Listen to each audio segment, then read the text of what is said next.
지금 이 시간 우리가 말씀을 듣기 전에 잠깐 아이베스트 영혼을 위해서 기도할 텐데요.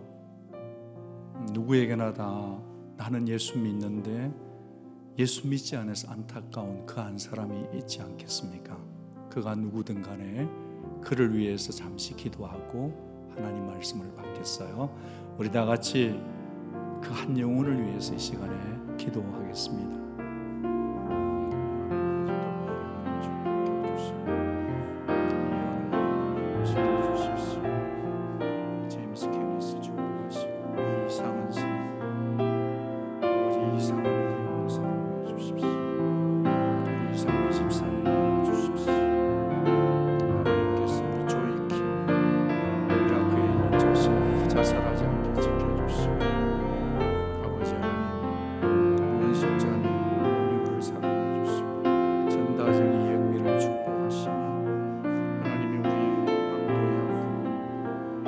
소위 성도의 남편 붙잡아 주시고 하나님께서 우리 고수 그리고 아버지 하나님여 그 근사님 건강을 지켜 주옵소서. 하나님 아버지, 우리 입술로 올려드린 그 한 분 한 분들이 저희들과 같이 예수님을 믿고 이 나그네 인생길을 목적 있는 순례자로 살게 도와주옵소서. 모든 성도님들의 진실한 기도를 합하여 예수님 이름으로 기도합니다. 아멘. 건강이 되시는 분은 자리에서 일어나셔서 같이 하나님 말씀 읽겠습니다. 오늘 우리에게 주신 하나님의 말씀은 출애굽기 20장입니다. 구약성경 112페이지입니다. 구약 112쪽 출애굽기 20장 1절 2절입니다.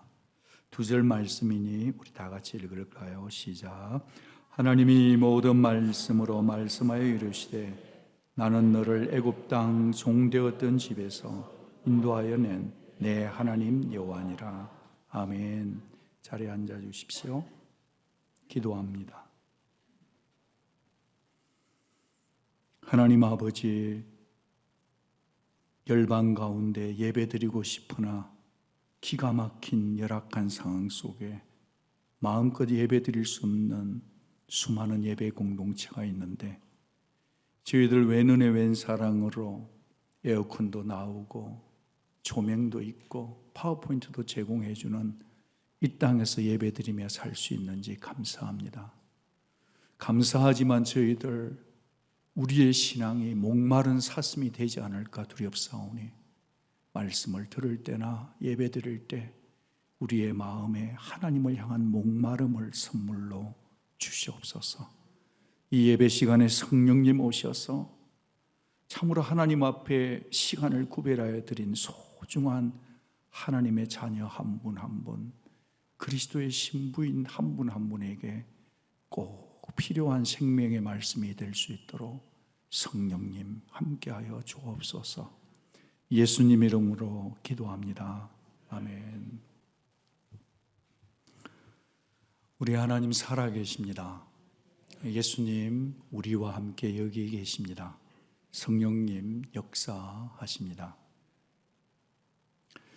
우리는 오늘 세상의 종교 문서 가운데 어쩌면 가장 중요한 십계명, 그 십계명 중에서도 서론 격에 해당하는 출애굽기 20장 1절 2절을 읽었어요.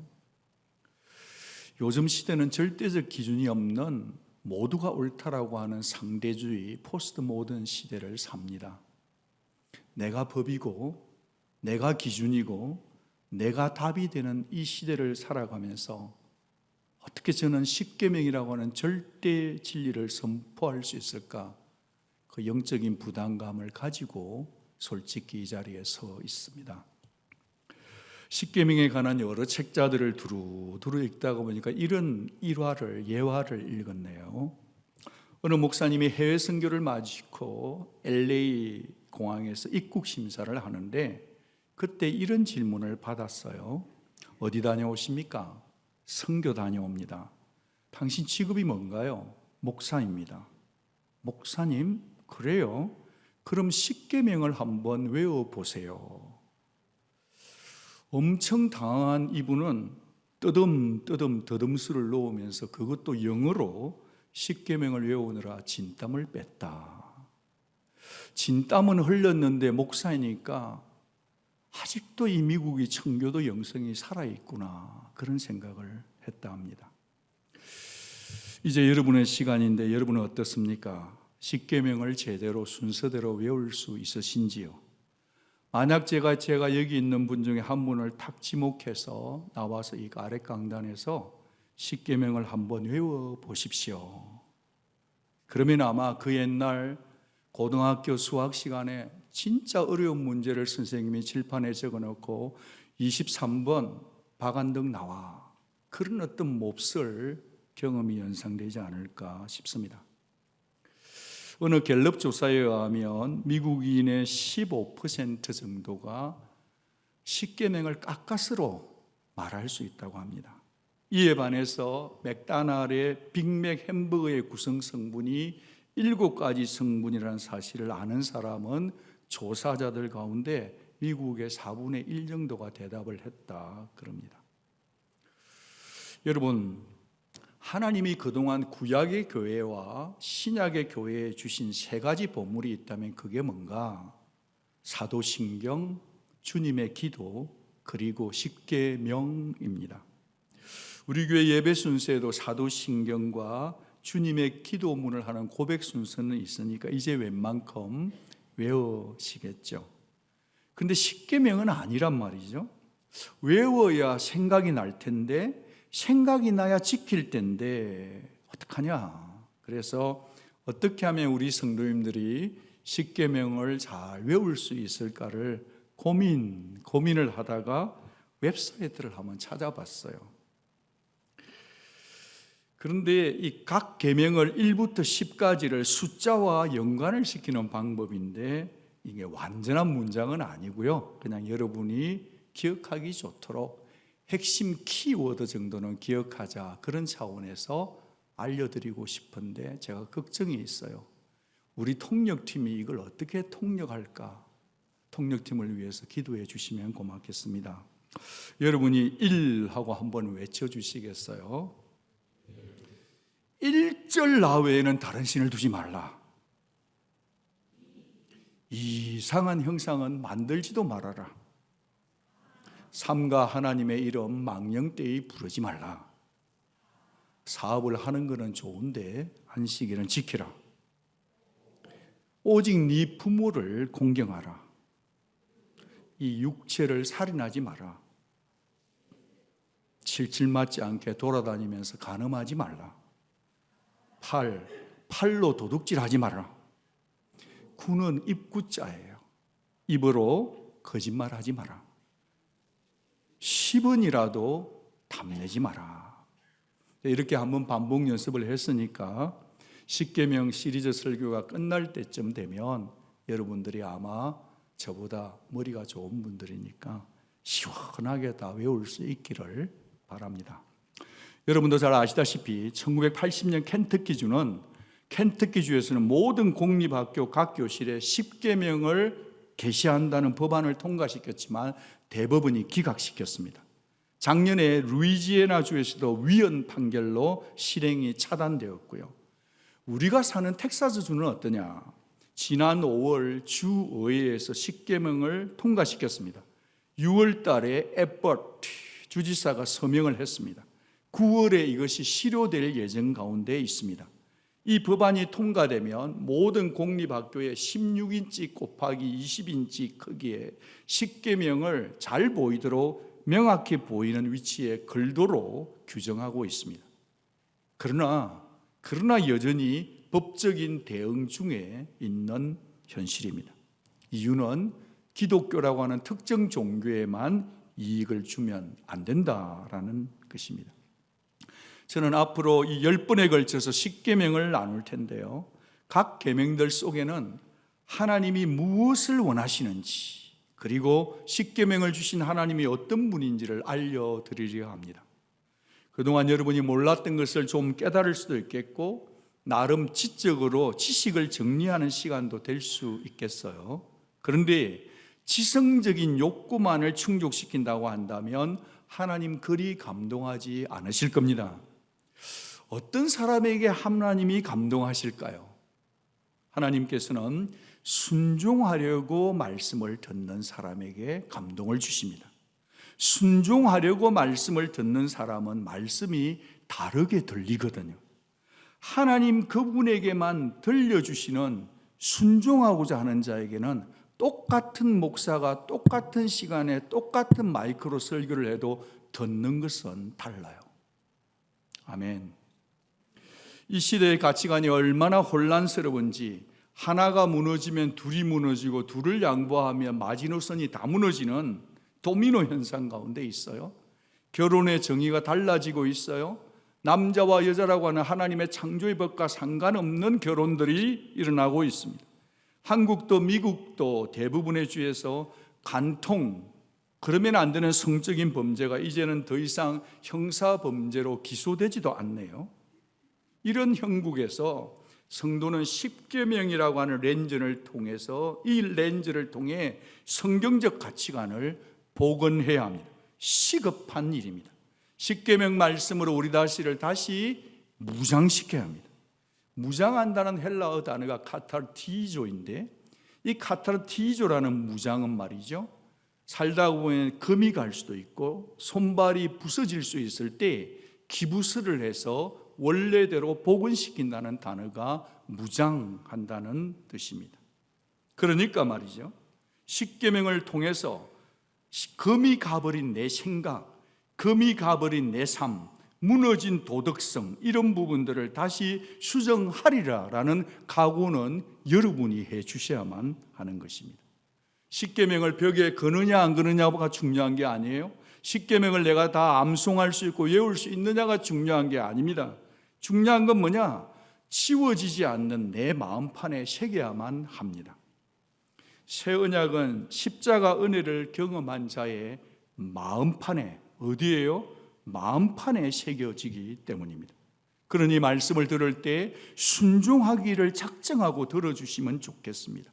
그런 선한 갈망이, 목마름이 이 10주간 내내 우리의 마음속에, 전하는 저의 가슴이나 들으시는 여러분의 가슴 속에 지나가기를 축복합니다.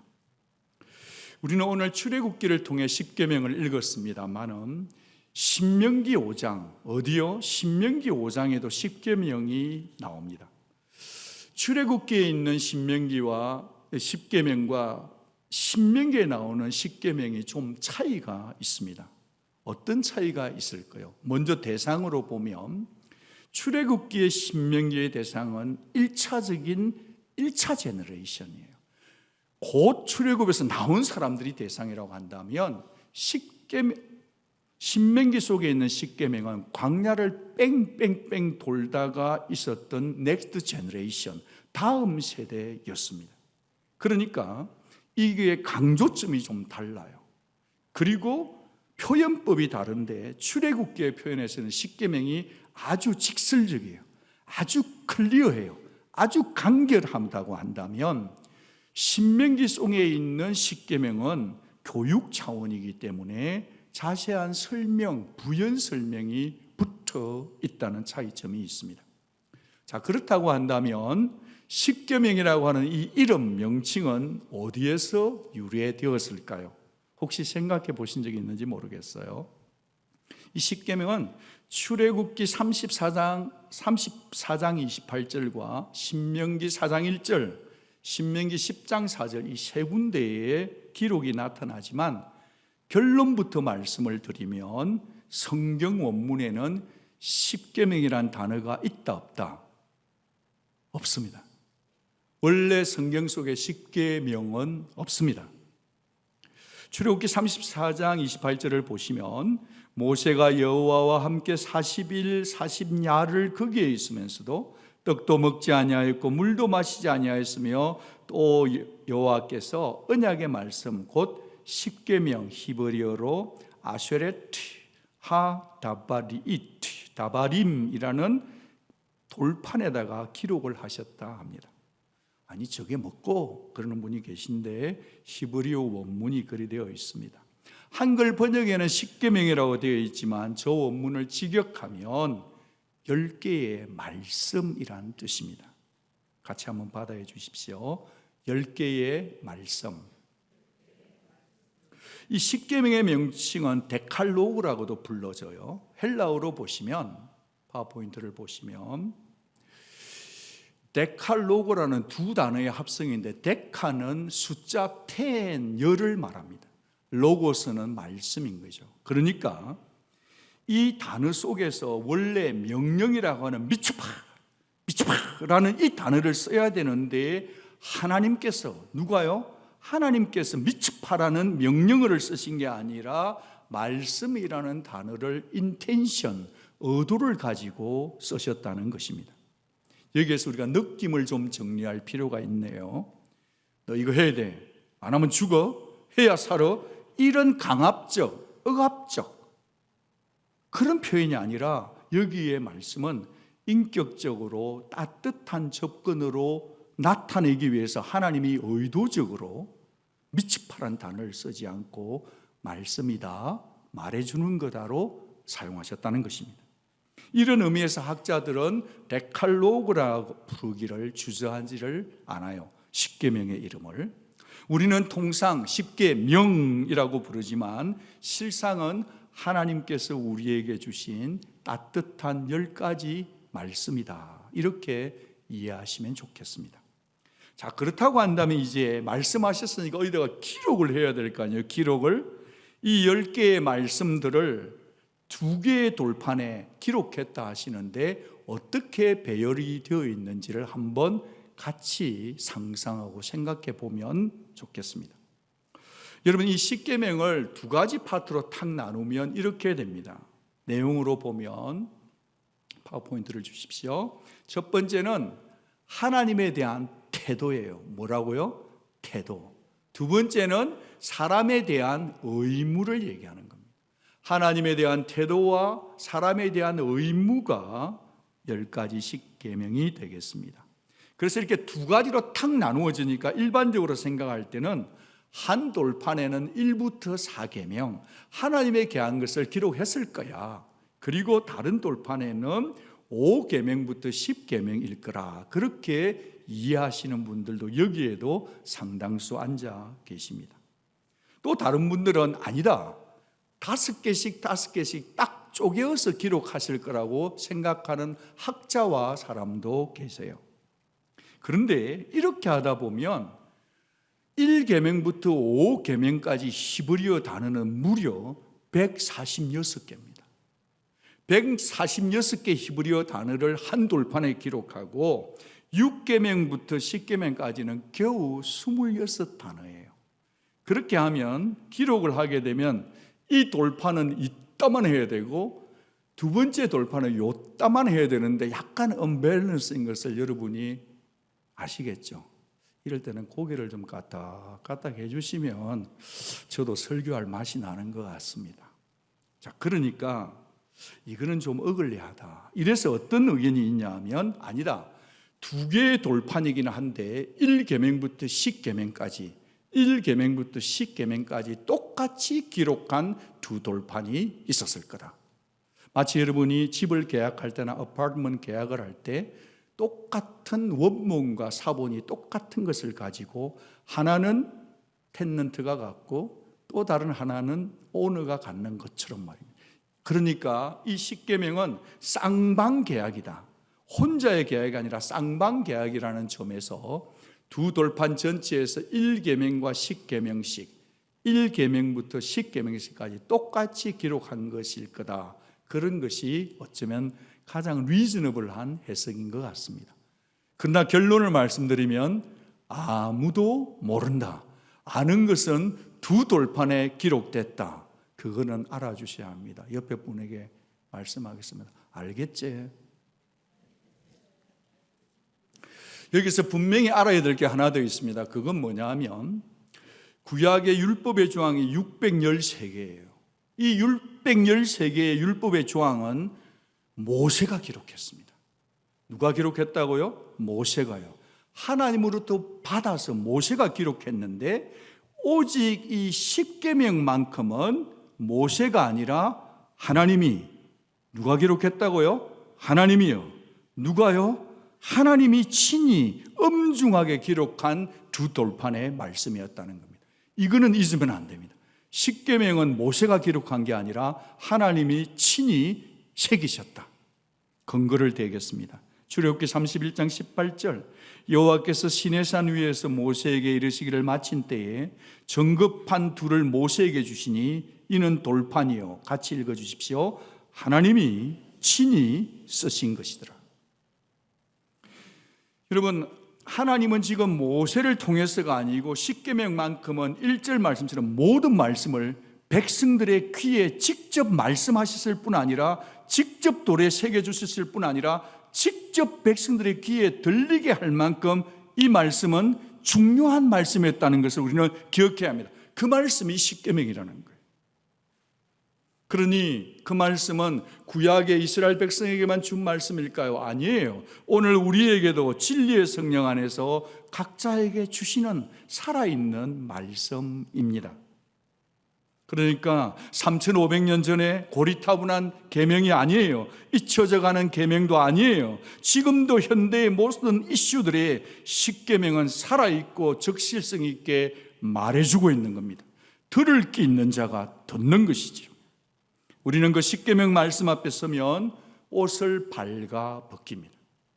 하나님 앞에 정직하게 십계명 말씀을 우리의 눈동자로 귀로 읽게 되면 우리는 입었던 옷을 하나하나 벗게 되고 맙니다.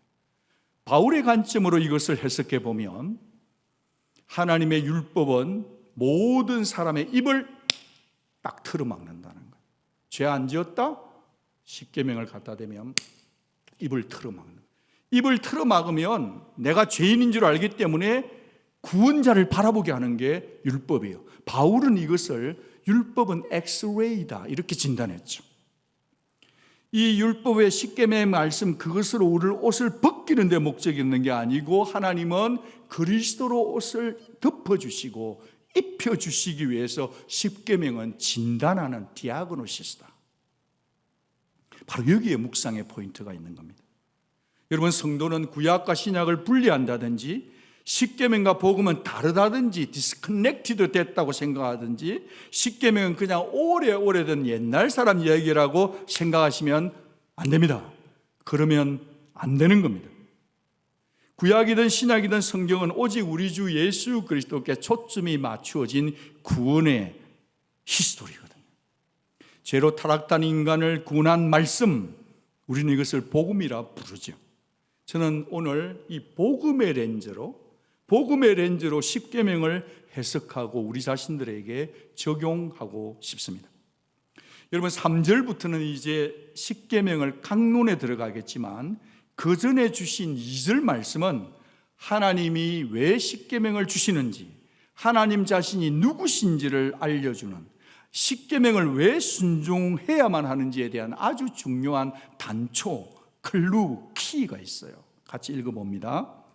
나는 너를 애굽 땅 종되었던 집에서 인도하여 낸 내 하나님 여호와니라. 이 말씀 없이 십계명을 읽으면 스트레스입니다. 이 말씀 없이 십계명을 들으면 짜증입니다. 이 말씀 없이 십계명을 하면 부담입니다. 그러나 이 말씀을 읽고 십계명을 받으면 우리의 마음속에 꿈틀대는 오해와 몰이해를 해결할 수 있는 것입니다.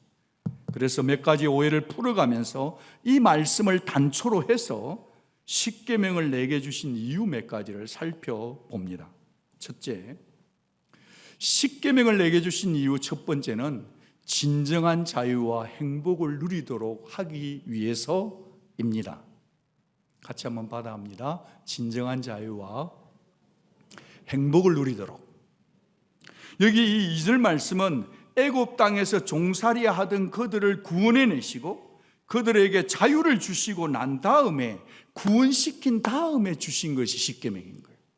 그러니까 십계명은 우리에게 진정한 자유, 애굽의 말발굽과 노동 속에서 자유일 뿐 아니라 우리의 무엇을 준다? 행복까지 주는 것이 뭐죠? 십계명인 것입니다. 그런데 우리는 어떻게 하냐면 왜 또 이런 계명을 준대? 이거 해야 되는가 꼭? 단호한 규칙을 들으면 우리를 막 옥죄이고 속박하는 것처럼 착각하고 그렇게 느끼며 살아간단 말이죠. 그런데 이 신명기서 속의 십계명을 잘 보시면 하나님이 십계명을 주신 이유를 따뜻하게 설명을 해주고 계세요. 말씀을 보시면 다만 그들이 항상 이 같은 마음을 품어 나를 경외하며 내 모든 명령을 지켜서, 같이 읽어주세요. 그들과 그 자손이 영원히 복받기를 원하노라. 아멘. 사랑하는 부모님 여러분, 여러분의 자녀가 복받고 살기를 원하면 자녀들이 휴가 갔다 돌아오든지 자녀를 만날 때마다 가족의 전통 하나로 십계명을 꼭 같이 읽는데, 아빠가 한 절 읽고 엄마가 읽고 아들이 읽고 딸이 읽는 이것을 꼭 여러분이 가정의 영적인 스피리추얼 트래디션으로 한번 해보세요. 하나님 말씀은 진실이기 때문입니다. 여러분이 복을 받고 싶고 여러분 자녀가 복을 받을 수 있는 가장 귀중한 키워드는 십계명 말씀을 하나님이 내게 복 주기 위해서, 그것도 짧은 복이 아니라 영원한 복 주기 위해서 그렇다는 것을 믿으시면 믿는 대로 살아야 하는 겁니다. 복 정도가 아니라 복보다 더한 얘기도 약속하셔요. 패키지예요. 10장에서도 보면 같이 한번 읽어주시겠어요? 내가 오늘 내 행복을 위하여 네게 명하는 여호와의 명령과 규례를 지켜야 될 것이 아니냐. 내가 오늘 네 행복을 위하여서다. 십계명은 우리의 행복을 위해서 주신 말씀인 것이니 오해를 푸시기 바랍니다. 우리를 억압하기 위한 게 아니에요. 우리를 행복하기 위해서 주신 말씀인 줄 100% 믿으시기를 바랍니다. 우리 주님께서 이렇게 말씀하셨어요. 내가 온 것은 양으로 생명을 얻게 하고 내가 온 것은 양으로 구원을 얻게 하고 땡 끝난 게 아니라 구원받은 다음에 더 풍성한 삶을 누리도록 하시는 분이 우리 주 예수 그리스도십니다. 우리는 자꾸 이 사실을 망각하고 사는 것 같아요. 주님께서 쐐기를 박으세요. 또 말씀하십니다. 같이 읽어주세요. 진리를 알지니 진리가 너희를 자유롭게 하리라. 사랑하는 여러분, 내가 꺼내줬잖아, 걱정 마, 네 맘대로 살아, 이게 아니에요. 성경은 절대로 네 맘대로 살라고 우리를 구원한 게 아니에요. 하나님은 도리어 하나님의 법 안에서 사는 게 진정한 자유라 하십니다. 하나님께서는 성도가 말씀 안에서 사는 게 가장 큰 복이라 다 이렇습니다. 사람이 율법이 없으면 방종으로 치닫습니다. 삶의 기준이 무너집니다. 윤리를 유지할 수가 없어요. 저는 이 비유가 마음에 드는데 소개하고 싶습니다. 십계명은 무엇과 같다? 십계명은 삐리리삐리리다. 그 십계명은 뭐냐? 가드레일과 같다고 합니다. 여러분, 그 커브가 많은 산길을 운전할 때 이렇게 돌아보니까 어머나 세상에, 낭떠러지 이렇게 되어 있어요. 그럴 때 우리가 졸음운전을 하지 않고 밖으로 나가지 않도록 우리의 생명을 보호하는 게 뭐죠? 가드레일이에요. 그런데 누가 이런 걸 만들어 놨대? 난 내 마음대로 살고 I am free 하고 가드레일 들이받으면 어떻게 되죠? I am free. 결과는 뭐죠? 죽음인 거죠. 우리가 십계명과 하나님 말씀을 들을 때 여러분이 가드레일을 들이받으면 안 됩니다. 여러분이 십계명을 들이받으면 안 됩니다. 여러분, 하나님께서는 저와 여러분의 생명을 지켜주고 여러분의 가정을 지키고 여러분의 성적인 윤리를 지키고 경제 윤리를 지키기 위해서 주신 것이 십계명이거든요. 그러니 십계명에 감사하는 여러분 되시기를 바랍니다. 우리는 다 자는 인생들이에요. 우리는 자칫 잘못하면 낭떠러지로 떨어지는데요, 딱 전부 다 여기 서 있어요. 가드레일 주신 십계명을 찬양하고 십계명을 좋아하는 온누리 가족들 다 될 수 있기를 주 예수의 이름으로 축복합니다. 자유롭게 된 사람들은 더 자유롭게 되기 위해서 말씀을 지켜야만 합니다. 그것이 우리의 행복과 복을 비시는 하나님의 마음이거든요. 두 번째로 십계명을 내게 주신 이유는요, 나도 언약 백성이니까 그런 거예요. 여러분, 오늘 여기 말씀을 주위에서 보면 2인칭 단수로 표현했어요. 2인칭 복수가 아니에요. 네 하나님 여호와라. 이스라엘 백성 전체를 싸잡아서 두루뭉실 말하는 게 아니라 하나님께서는 바로 너 하나님이라고 말합니다. 나는 내 하나님이다. 나와 너와의 관계로 말씀하신다는 사실입니다. 하나님께서 이스라엘 백성을 출애굽시키고 난 다음에 호렙산으로 데리고 갔습니다. 거기서 언약식을 체결하셨지 않습니까? 언약식이 뭐죠? 하나님은 이스라엘의 왕이 되시고 우리는 하나님의 백성이 되는 예식입니다. 이 언약 예식을 하고 난 다음에 나와 언약 관계를 맺었으니까 내 법을 따르거라 하시면서 주신 것이 율법이고, 율법을 스퀴즈 하면 십계명인 것입니다. 신약의 성도인 우리는 어떨까요? 율법하고 아무 상관없을까요? 우리 주 예수님이 이렇게 말씀하십니다. 이 잔은 내 피로 세우는 새 언약이니 곧 너희를 위하여 붓는 것이라. 예수님은 자신의 피로 우리와 언약을 세우시겠다고 직접 말씀하셨어요. 베드로 사도도 이렇게 선언합니다. 그러나 너희는 택하신 족속이요 왕같은 제사장들이요 거룩한 나라요 그의 소유가 된 백성이니, 같이 읽어주십시오. 전에는 백성이 아니더니 이제는 하나님의 백성이니라. 주 예수님을 믿는 여러분, 저와 여러분은 주 예수의 피로 하나님과 우리 사이의 언약 관계를 맺은 하나님의 백성입니다. 우리는 하나님의 소유입니다. 믿으십니까? 그러니까 창세기로부터 요한계시록까지 단장한 신부 새 예루살렘이 내려오기까지 성경을 관통하는 일관된 주제는 나는 너의 하나님이고 너는 내 백성이 되리라입니다. 이것이 우리의 정체성이거든요. 한번 받아해 주십시오. 하나님은 나의 왕이시고 나는 그분의 백성입니다. 한 번만 더요. 하나님은 내 아버지시고 나는 그분의 자녀입니다. 당연히 하나님의 백성이기 때문에 그분의 통치법, 십계명을 따르는 게 마땅하다는 겁니다. 그런데 이게 인격적인 관계가 형성되었다는 것을 모른 채로 명령을 지켜야만 한다면 그 계명은 오해할 여지가 많고 골치 아픈 계명이 됩니다. 바라기는 주 예수의 피로 맺어진 하나님과 나와의 언약적인 관계, 하나님은 나의 왕, 나는 그의 백성, 하나님은 내 아버지, 나는 그분의 자녀, 하나님은 나의 남편, 나는 그분의 신부라고 하는 이 언약 관계가 우리가 기쁘게 십계명을 순종할 수 있는 근거와 이유가 되시기를, 자발적으로 순종하는 우리 온누리 가족 되기를 바랍니다. 마지막 세 번째는 같이 한번 읽어주시겠어요? 시작. 구원받은 자답게 살도록 하기 위해서입니다. 여러분 잘 보십시오. 십계명을 지켜 구원시켜 줄게, 그게 아니에요. 십계명 지키면 구원시켜 줄게, 그게 아니에요. 하나님의 영광에 압도된 그 죽을 것 같은 상황에서 백성들이 들었던 첫 마디는 뭐죠? 협박인가요? 으름장인가요? 아니에요. 하나님은 자신을 창조주의 심판주로만 말씀하는 게 아니라 따뜻하게 말씀하세요. 나는 너희들이 얼마나 고달픈 애굽 생활을 하는 줄 잘 안다. 내가 너를 건져낸 하나님이야. 그리고 나는 너를 독수리의 날개에 업듯이 인도한 하나님이란다.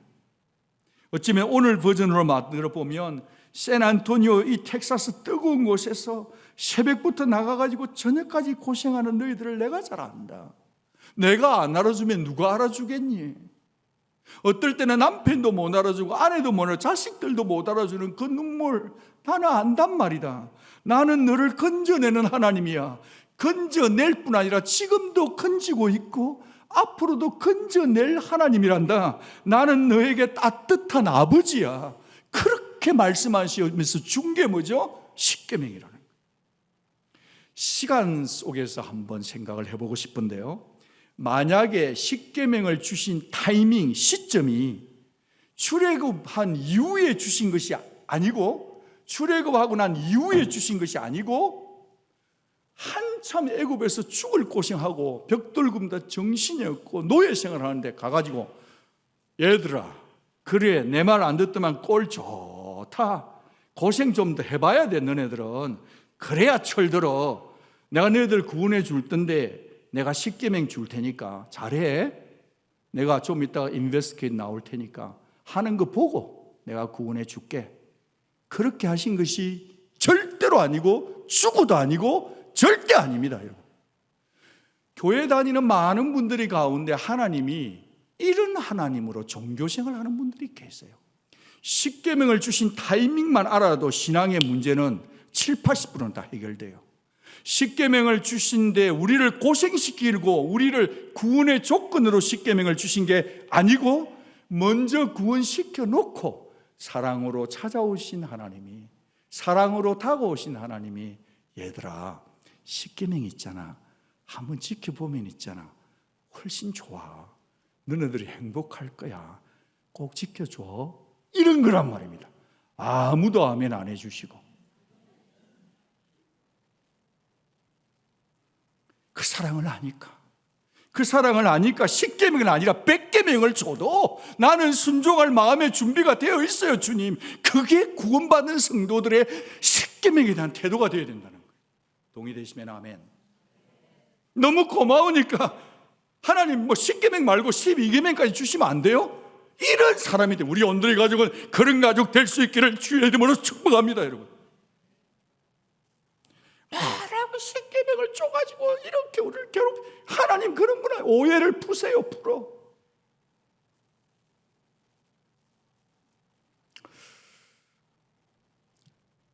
그래서 어느 청교도 신학자의 말이 제가 너무 와닿아서 좀 설명을 드리고 싶은데, 처음 읽으면 아리까리하고 두 번 읽으면 뭐라카노 이쯤 되고 세 번 들으면 약간 좀 이해가 될 수 있는 그런 부분인데, 그냥 제가 한 줄 보탰습니다.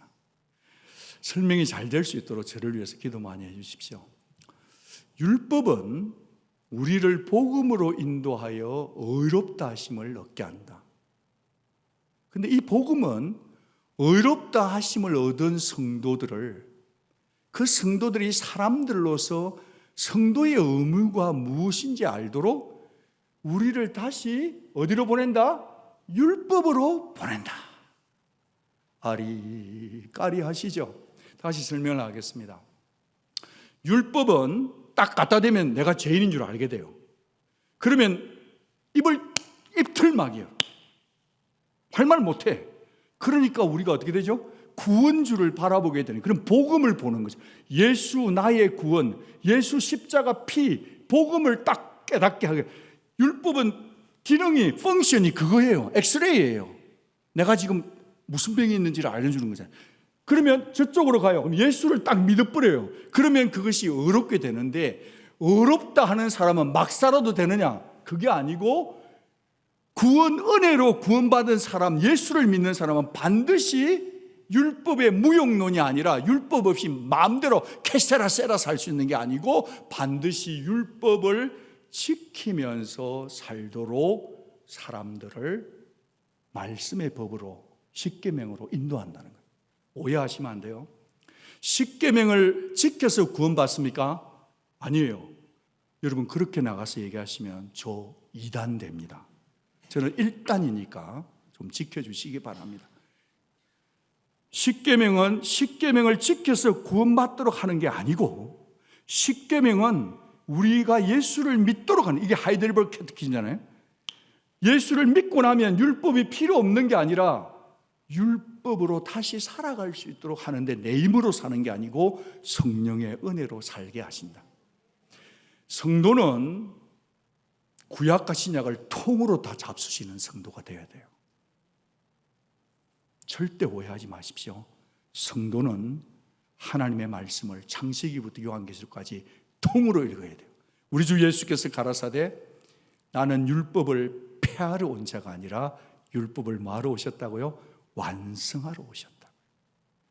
예수님은 한 번도 십계명을 어겨본 적이 없었어요. 우리는 그 예수를 따라갈 수 있기를 바랍니다. 주님이 요한복음 14장 15절에서 이렇게 말씀하시네요. 너희가 나를 사랑하면 나의 계명을 지키리라. 부부 사이에도 그래요. 사랑하고 존경하면 남편은 아내의 말을 잘 들어요. 사랑하고 존경하면 아내는 남편의 말을 잘 듣습니다. 사랑이 없으면 하는 말마다 잔소리야.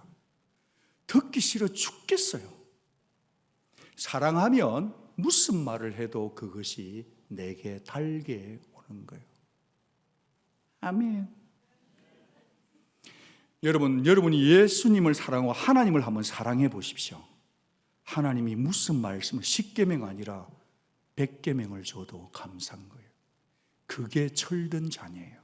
그게 성숙한 크리스찬인 거예요.